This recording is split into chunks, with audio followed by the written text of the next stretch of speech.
ہمارے بجٹ میں کبھی بھی دینی مدارس کے لیے یا دینی تعلیم کے لیے بھی کوئی رقم مختص نہیں کی گئی۔ ویسے ہی ہمارا تعلیم کا بجٹ بہت کم ہے، اور پھر اس کے بعد اس میں دینی تعلیم کے لیے یا دینی مدارس کے لیے آج تک مجھے یاد نہیں ہے کہ ہمارے بجٹ میں کوئی ریلیف دیا گیا ہو، اس کے لیے کوئی رقم مختص کی گئی ہو، بلکہ مدارس پر، مساجد پر بوجھ بڑھ جاتا ہے۔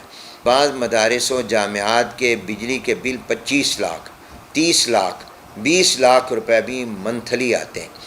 تو انہوں نے اپنی مدد آپ کے تحت کچھ سولر لگایا ہے، لیکن اب آپ دیکھیں کہ ہماری گورنمنٹ کی پالیسیاں کیسے تبدیل ہوتی ہیں، اور وہ عوام کے مفاد میں نہیں ہوتی، وہ چند مخصوص طبقوں کے مفاد کے لیے ہوتی ہیں۔ پہلے کہا گیا کہ سولر لگاؤ، جب لوگوں نے لگا لیے تو اب اس کے بعد پالیسی چینج کر دی، گرین میٹر کی پالیسی ختم کر دی، اور آپ کو جو بجلی کا یونٹ دیں گے وہ 3-4 گنا زیادہ مہنگا دیں گے۔ جو آپ سے بنی ہوئی سولر والی بجلی لیں گے یونٹ، وہ بہت کم قیمت کا لیں گے۔ یہ کہاں کا عدل اور کہاں کا انصاف ہے؟